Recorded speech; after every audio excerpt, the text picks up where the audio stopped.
After years of going through production issues, years of switching between different creators, years of bunch of Ezra Miller drama, and him slowly turning into the Reverse Flash, and years of getting delayed, we finally have the Flash movie. And I've been very excited for this movie, so was it worth the wait?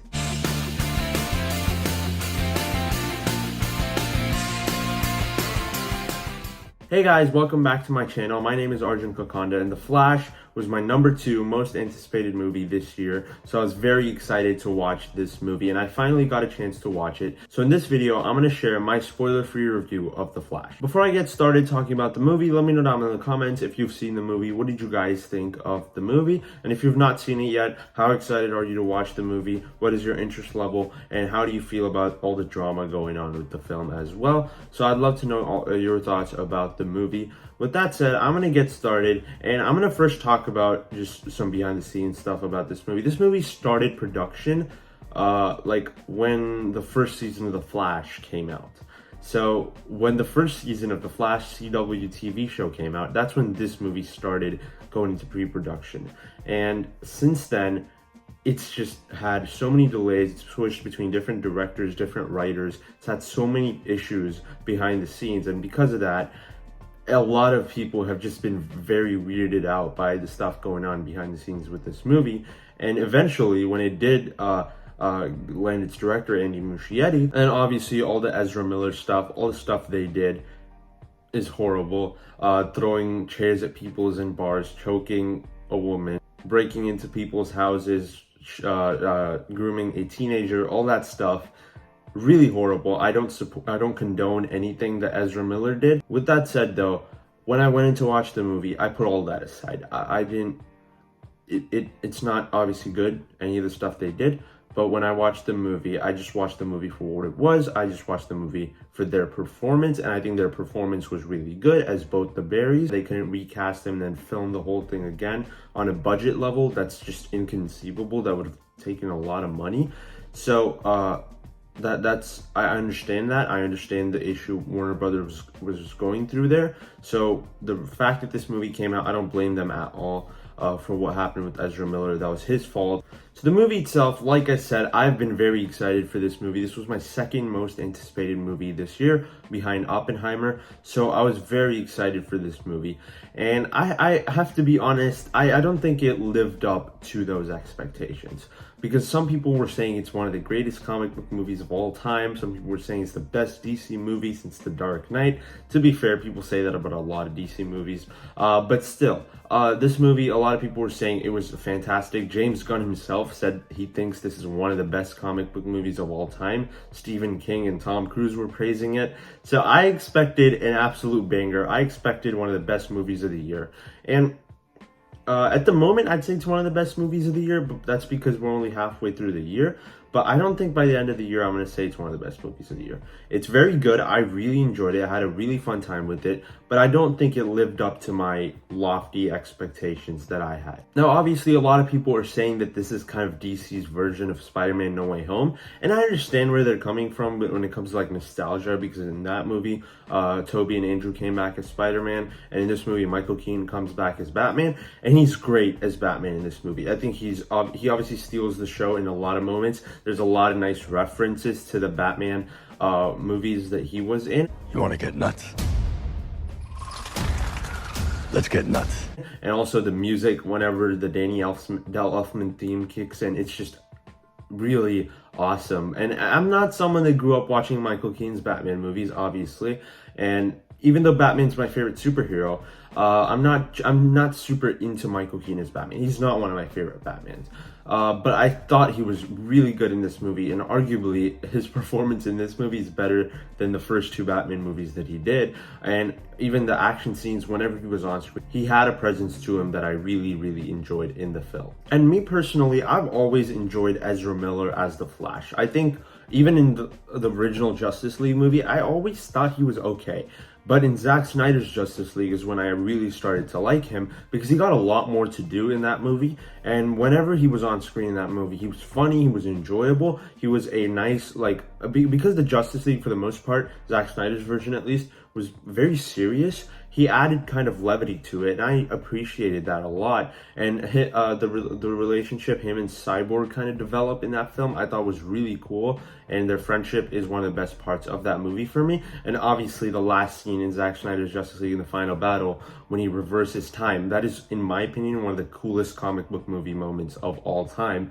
So I absolutely love what they did with the Flash in that movie, and I was very excited to see this movie because I was hoping it would be kind of a continuation of that. And in a way, it was, because it does reference a couple of things that happen in Zack Snyder's version of Justice League, and I thought that was really cool. I really enjoyed what the movie did, I think, for Flash as a character, because Ezra Miller, again, they've done a lot of bad things, so I'm not gonna say that they themselves should come back as the Flash again, but I think they did a good job playing Barry in this movie. And Barry as a character, he was just very compelling because his whole motivation is to go back in time and save his mom, and that's as compelling as a motivation as you could get. I thought it was really cool.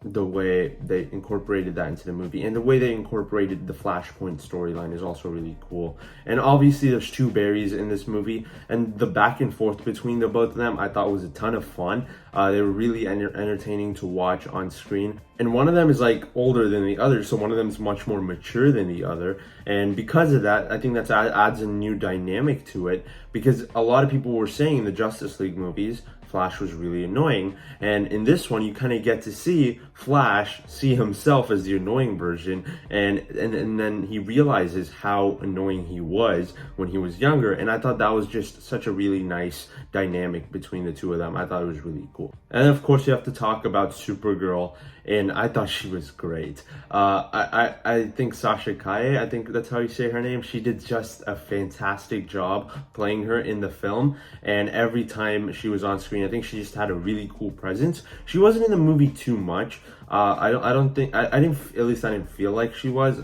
Whenever she was on screen she was good, but I don't think she was used to her full extent, because she could have been probably a standout character in the film, and she was whenever she was on screen, but when I finished watching the movie she wasn't on my mind the way Barry was. So I think she was really cool in all the scenes she was in. I think the actress Sasha Kaye did a fantastic job of playing her, and I hope she comes back in the next Supergirl movie that James Gunn is planning on making.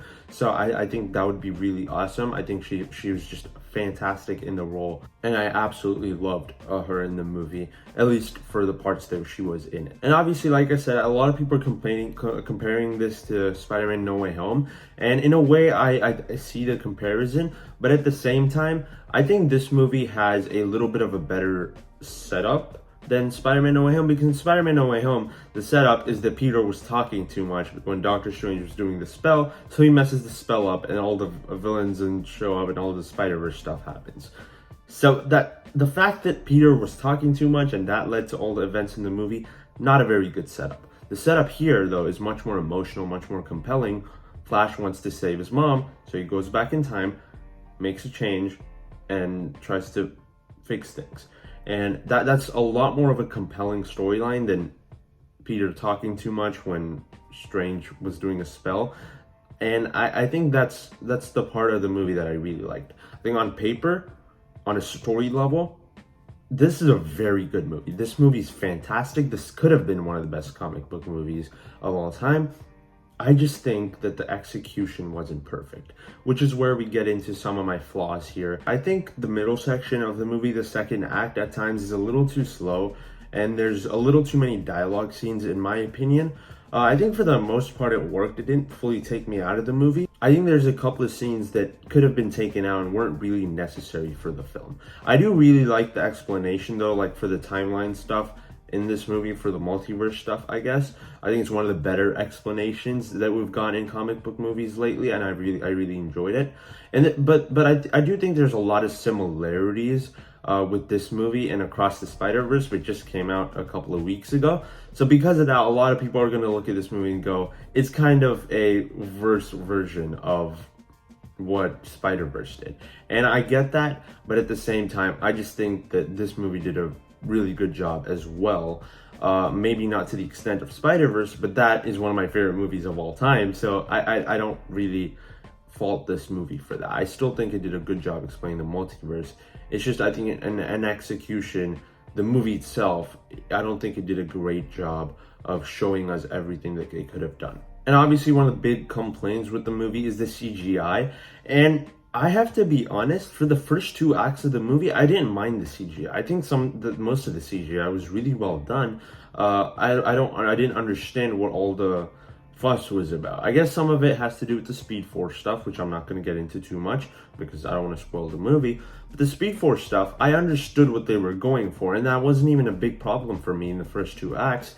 I think in the 3rd act of the movie, though, the CGI is just horrendous. I could not believe what I was watching. I could not believe that I was watching a $200 million movie with CGI like that in the 3rd act, and it just kind of blew me away because the first 2 acts had pretty good CGI. I didn't understand what people were talking about, and then as you go into the 3rd act, not just the Speed Force stuff too, it's stuff outside the Speed Force that looked even worse, where like the final battle just doesn't look good. I don't think the final battle was executed well at all. On an action level, the Flash doesn't have much to do in it, and because of that, there's nothing too compelling going on.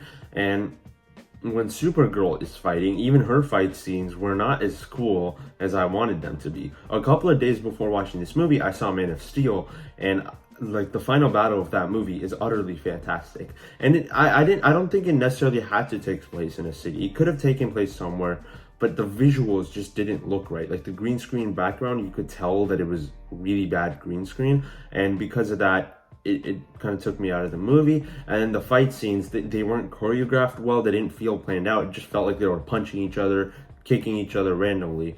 And because of that, I don't think there's anything about the action that blew me away the way Man of Steel did when I just watched that a couple of days ago for its 10-year anniversary. I think there's some interesting ideas explored on a story level, but on an action level, I didn't find it satisfying because it just wasn't very good action. I will admit though, I do think Michael Keaton gets some really cool moments on an action level, even though the rest of the action was underwhelming. I really liked what Michael Keaton got to do in the final battle. And like I said, there is kind of something that happens on a story level in the final fight, I guess, in the movie, where there's a few cameos. I'm not going to spoil what they are, but there's a few cameos, and the context of that, a lot of people found those to be not good, or they just didn't like it. And to me, a lot of that has to do with the CGI. The CGI wasn't great in that scene. And on a story level, I understand what they were going for, and I liked it. On a story, if on paper, let's say I just read the script for this movie and I saw that, I thought that would be really cool. But in execution, I don't think they did the perfect job of executing it. I do like on a story level where it goes with the villain, I guess, of the movie. I thought that was really cool. But the way it ends was really satisfying, and I really appreciate the arc that Barry went throughout this movie. But once the main part of the movie is over, it gets to the end scene, and the way the movie ends, I just found to be very odd. And I did not like it. Personally, I was not a fan of the way the movie ended. I found it to be very odd because it undercut a lot of the stuff that happened in the rest of the movie, and that just really annoyed me. So overall, I thought The Flash was a really good movie. I wouldn't say it's great. I wouldn't say it's amazing. I wouldn't say it's one of the best comic book movies of all time. I wouldn't even say it's the best comic book movie this year. There's 2 or 3 that are ahead of it. I really enjoyed this movie though still. I think it's really good, and some of the hate that it's getting online, I don't really understand it. Still though, I really enjoyed the film. For my score, I'd go with an 80%. I really enjoyed it. It's not perfect. It does have a lot of issues, and I do think on rewatch, maybe I'll find more issues, or maybe I'll like it more on rewatch. I'm not sure yet. But I thought the movie was really enjoyable. I had a really fun time with it. I think we had a really good 3-movie streak with some 3 really good comic book movies. Obviously, Guardians of the Galaxy Volume 3, Spider-Verse, and this movie. I really enjoyed all 3 of them. So yeah, I had a fun time. Let me know down in the comments, what did you guys think of The Flash? I'd love to know your thoughts. If you enjoyed this video, be sure to hit the like button and subscribe to my channel. I'll see you in the next one. Bye.